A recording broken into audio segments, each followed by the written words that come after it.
কয়েকদিন পরিশ্রম করে কোনো কাজ হবে না বলে হাল ছেড়ে দিও না। একটা কথা সবসময় মাথায় রাখবে, বীজ থেকে ফসল হতে একটু সময় তো লাগবেই। জীবনে যা কিছু ছেড়ে দাও না কেন, হাসি আর আশা কখনো ছাড়বে না। কারণ এই দুটো জিনিসই তোমাকে বেঁচে থাকতে সাহায্য করবে। নতুন দিনে নতুন আর একটি ব্লগ ভিডিও নিয়ে হাজির আমি আপনাদের মাঝে শাবানা। ছোট্ট একটা গ্রাম কোচবিহার জেলা থেকে বলছি, দিনহাটা থেকে বলছি। গ্রামের গরিব মধ্যবিত্ত সংসারে আয় যেমনই হোক, বুদ্ধি খাটিয়ে সঞ্চয় করার উপায়, টাকা জমানোর সবচেয়ে সহজ উপায়। Welcome back to my channel. আসসালামু আলাইকুম। তোমরা সবাই কেমন আছো? আমি আশা করি তোমরা সকলে ভালো আছো। আলহামদুলিল্লাহ আমিও ভালো আছি এবং আমার পরিবার পরিজনদের নিয়ে আলহামদুলিল্লাহ আমি ভালোই আছি। আর আমার প্রাণপ্রিয় কলিজা আপু ভাইয়ারা তোমরা সবাই কেমন আছো? আমি আশা করি তোমরা সকলেই ভালো আছো। তো আমি আমার ব্লগটা আজকে সকাল থেকেই শুরু করে দিলাম। সকাল বলতে কি এখন বাজে সকাল 8:30, তো 7:30, তো 7:30 থেকে আমি ব্লগটা আজকে শুরু করে দিলাম। আর ছেলের যেহেতু একটু আগেই উঠতে হবে, আমাকে আজকে লেটই হয়েছে ঘুম থেকে উঠতে। যেহেতু 8টায় ছেলে সেলাই শিখতে যায়, সেই জন্য আমাকে আরও অনেক আগেই উঠতে হবে। উঠে আর কি রান্না টান্না করতে হবে। আমি উঠেই কিন্তু রাইস কুকার একেবারে মেজে ঘষে একেবারে ভাত বসিয়ে দিয়েছি রাইস কুকারে। আর রাতে তো বাসি তরকারি আছে, ওই যে মটন দিয়ে মূলের তরকারি করেছিলাম, তাই দিয়ে আর কি ছেলে গরম গরম ভাত খেয়ে যাবে। আর বাদ বাকি যেইগুলো ভাত বেঁচে যাবে সেইগুলো আমি কম্বলের নিচে চাপা দিয়ে রেখে দেব। তো এই যে দেখুন, এবার আমি এই হলুদ কালারের ফুলটা ঝেড়ে মুছে নেব আর টেবিলটা একটু পরিষ্কার করে গুছিয়ে নেব। তো প্রত্যেক দিনের এই আর কি এই ধরনের একঘেয়েমি কাজে তোমাদের কাছে আমি শেয়ার করি। আর সব সময় ঘরের ভিতর থাকতে না ভালোই লাগে না, মানে এই একঘেয়েমি আর ভালোই লাগে না।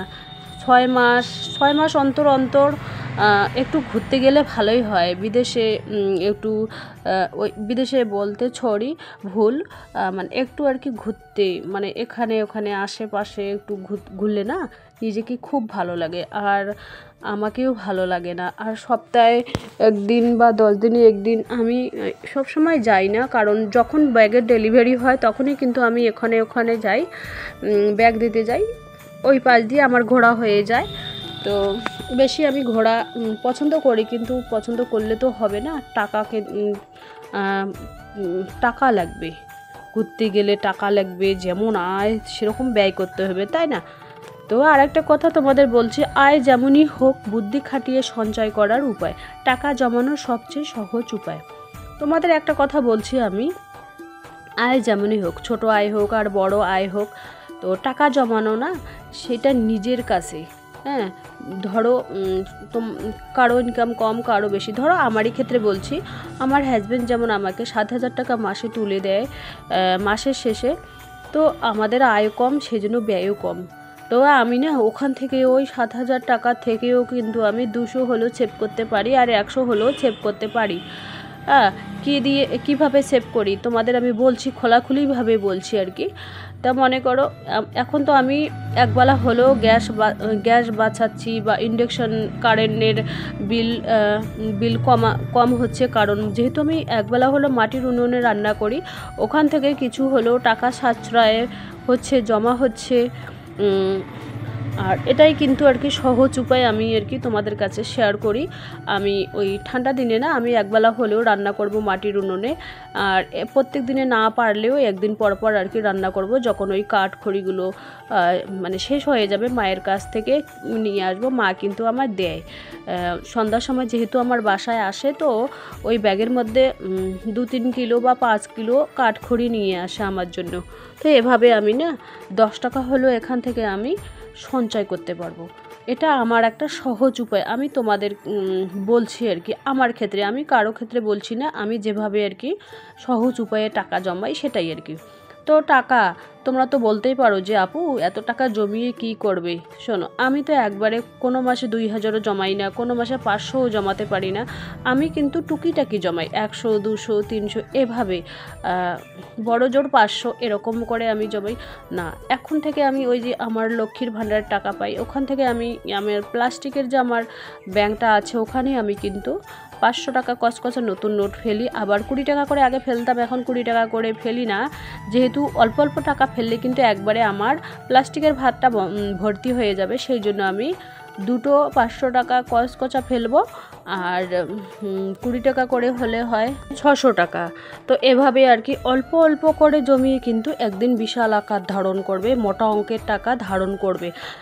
তোমরা তো বলতেই পারো এই 10 টাকা 20 টাকা জমিয়ে কি হবে, কিন্তু এই 10 টাকা 20 টাকায় যদি তুমি প্রত্যেক দিনে ফেলো, তো 1 বছর বা 2 বছর পর ওই কম টাকাগুলোই কিন্তু বিশাল আকার ধারণ করবে।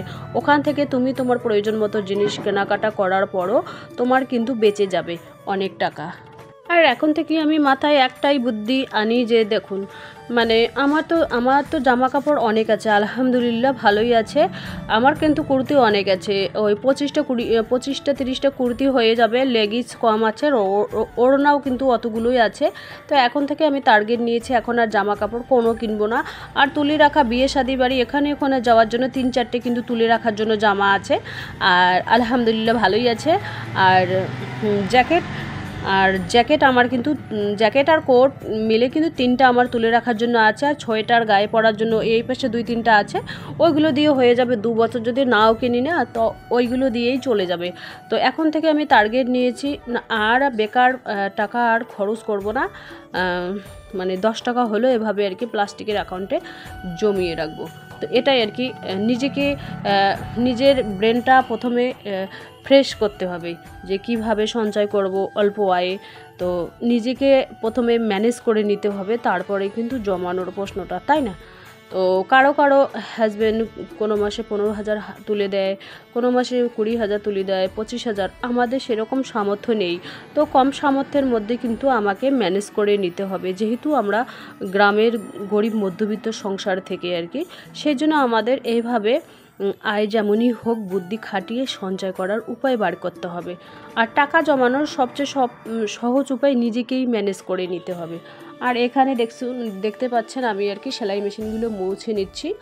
আর আমি কিন্তু প্রত্যেক দিনে এই মোছামুছির যে জিনিসটা হাতে আছে কী যেন নাম ভুলে গেছি, আমি কিন্তু প্রত্যেক দিন ব্যবহার করি না। প্রত্যেক দিনে এই কারণে ব্যবহার করি না, তাড়াতাড়ি শেষ হয়ে যাবে সেই জন্যই।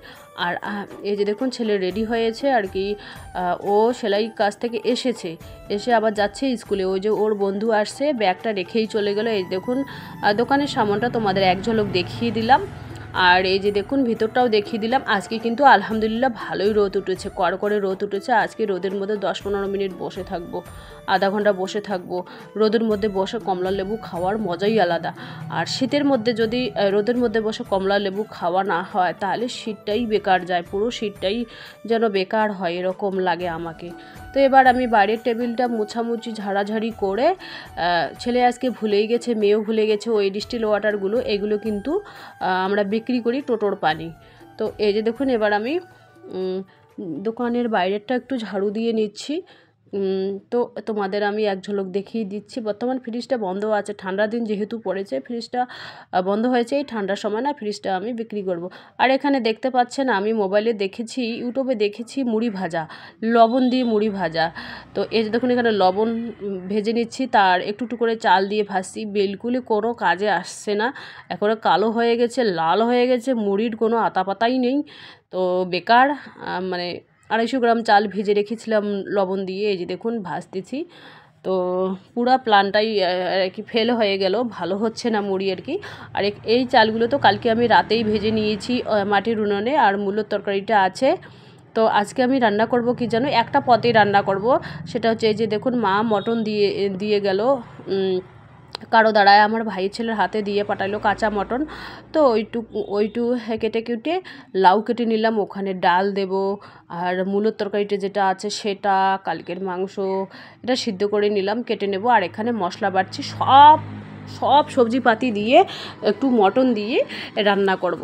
কারণ আলাদা আলাদাভাবে রান্না করলে না গ্যাস ফুরাবে বা কারেন্টের বিল ফুরাবে, সেই জন্য আমি একসাথে সবগুলো দিয়ে ভালোভাবে একটা সুন্দরভাবে একটা সবজি বানাবো, যাতে একটা সবজি দিয়েই খেলেই ভালো তৃপ্তি হয়। তো আমি এভাবেই যেমনই হোক আমি এভাবে বুদ্ধি খাটিয়ে কিন্তু কিছু হলেও সঞ্চয় করার চেষ্টা করি। আর এভাবে আমি সহজ পদ্ধতিতে আর কি 2 টাকা হলেও জমাই আর কি। তো এই যে দেখুন, তো এবার আমি ভাত বেড়ে জুড়োতে দেবো। আর মানে তোমরা তো বলতেই পারো যে ডালটা আলাদা বানাতে পারতে, আবার মাংসটা আলাদা বানাতে পারতে। না, আমি একখানে রান্না করলাম গ্যাস বাঁচার জন্য, কারেন্ট বিল বাঁচার জন্য। এভাবে তো বুদ্ধি আয় যেরকম হোক যেমনই হোক এভাবে তো বুদ্ধি খাটিয়ে সঞ্চয় করতে হবে, তাই না?